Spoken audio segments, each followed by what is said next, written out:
everyone, welcome to story time. I've found Lily, although I don't think she really wants to be on camera, but this is Lily from our stories that we are currently reading, The Adventures of Lily and Hudson. So, oh no, she doesn't want to be on camera anymore, but that was Lily, so you now know who is in our stories. And we are currently reading The Adventures of Lily and Hudson by Rebeccah Giltrow, and that's me. And as you saw just a minute ago, that's Lily from the stories. So she's joined me today when we will be reading the next chapter in the book, and it is Lily and Hudson's Christmas. Lily and Hudson were both asleep on the sofa, dreaming of yummy treats. It was snowy and cold outside, and even though Lily loved it when it was snowy and cold, she did like snuggling up in her cosy, warm home.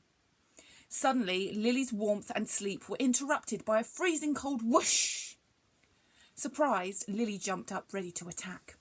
She saw the Newmans struggling through the front door, carrying something huge under their arms. They shut the door and stood the something huge up against it. Lily dropped down and pretended to be asleep until the Newmans had gone upstairs. "Hudson," she whispered, patting Hudson on the nose, not taking her eyes off the something huge. Hudson grumbled and shooed her away with his paw. "Hudson," Lily whispered again, but a little bit louder. "I'm asleep," growled Hudson. Can you hurry up and wake up, please?" begged Lily. Hudson wearily opened one eye to be greeted by Lily's face peering at him. "Good, you're awake," she said, not moving. "Nope, I must still be asleep, and this must be a dream, because I know that you know that I don't like to be woken up when I'm napping. So the only time you would do it would be in a dream and not in real life," Hudson grumbled. Lily moved to the other end of the sofa. "I'm sorry, Hudson, but something's not quite right," she apologised. Hudson sighed and opened both of his eyes. He saw the huge something leaning up against the door and sat up quickly, ready to attack. Lily had never seen Hudson move so fast. "What is it?" Lily asked. Hudson peered at it from the safety of the sofa. "It's a Christmas tree," a voice said. "You said that without opening your mouth, Hudson," Lily said. "It wasn't me," Hudson replied. They both looked at the huge something to see if it was that which had spoken to them. "It was me," the voice said. Lily and Hudson looked at each other and moved closer together on the sofa for protection. "Down here on the rug," the voice said. Lily and Hudson peered over the edge of the sofa to be greeted by a grinning Chatty. "Chatty!" the dogs exclaimed, looking at each other and then back at Chatty. "At your service," he said, bowing his head. "When did you get here?" asked Lily. "And how did you get here?" asked Hudson. "I came in when your Newmans brought in that something huge," Chatty said. "I think you mean Christmas tree," Lily grinned. Chatty poked his tongue out at her. "Why didn't you say hello when you came in?" asked Hudson. "Well, I saw that you were napping, and I know you don't like to be disturbed, so I thought I'd have a bit of a nap down here until you'd woken up," explained Chatty. "Well, at least someone here knows that I don't like being spoken to when I'm busy," huffed Hudson. Lily jumped off the sofa and gently tiptoed over to the Christmas tree, stuck her nose into the plastic bag and sniffed. Smells like the forest," she said. "Well, it is a tree," said Chatty. "Why is it inside and not outside in the forest where it should be?" asked Lily. "Don't you know it's Christmas Day tomorrow?" asked Chatty. "Christmas Day? What's that?" asked Lily. "Christmas Day is only the best time of year ever," said Chatty excitedly. Hudson made himself comfortable on the sofa. "Ooh, I like the sound of that," grinned Lily.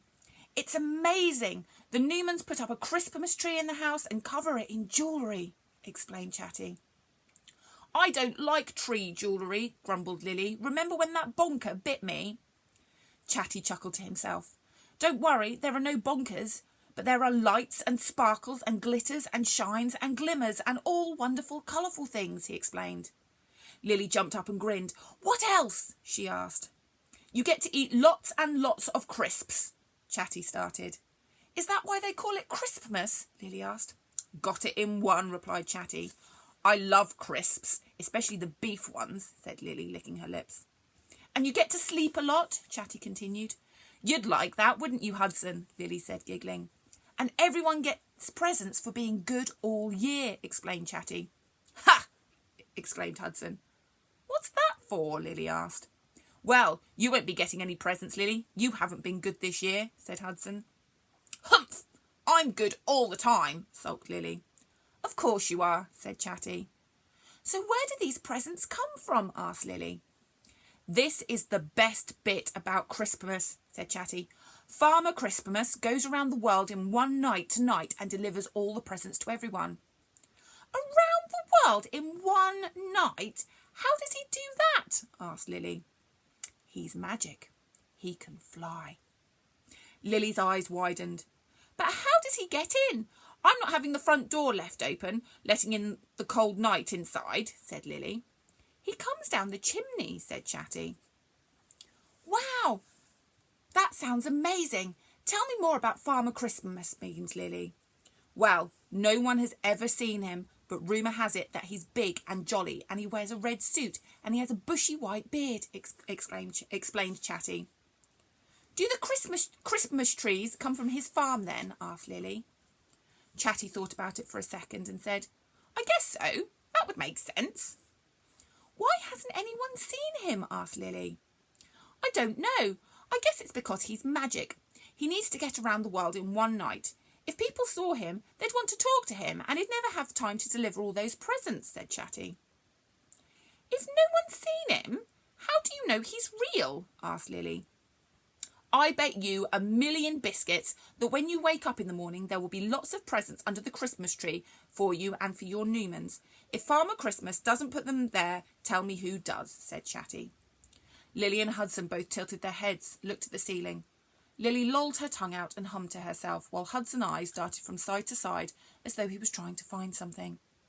It makes sense, Hudson said to Lily, but she was too busy staring out the window.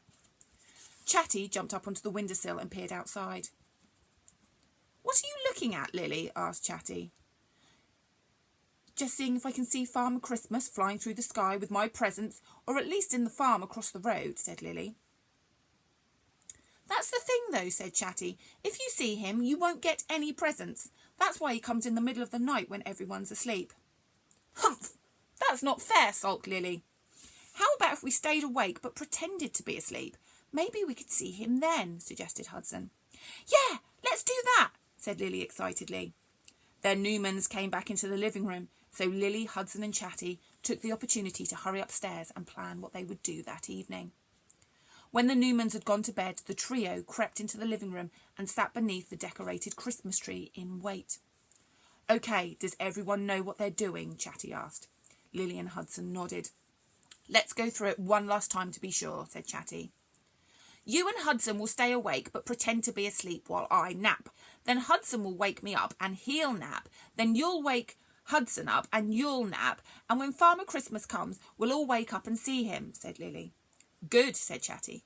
What time will he get here? Asked Lily. I don't know. We just have to be patient, said Chatty. I've never known Lily to be patient, scoffed Hudson. Lily poked her tongue out at Hudson as she made herself comfortable near the fireplace. Hudson and Chatty sat either side of her and kept watch. As time went on, Chatty curled up beside Lily. You'd better not be going to sleep, whispered Hudson. Of course not. I'm just going to lay down, close my eyes and pretend to be asleep. Maybe Farmer Christmas will come when it looks like we're sleeping, whispered Chatty. That's a good idea. I think I'll do that too, whispered Hudson. All three snuggled down together, and when they woke, they didn't see Farmer Christmas, but they did see all the presents he left behind. So there we go. So that was Lily and Hudson and their friend Chatty Cat. Looking forward to seeing Farmer Christmas. That's quite hard to say. Right, Lily's now curled up down here. I will just pick her up so she can say goodbye. Oh, there we go. There's a good girl. So we will see you all another time when we will finish reading the other stories in the book of The Adventures of Lily and Hudson. See you soon. Bye-bye.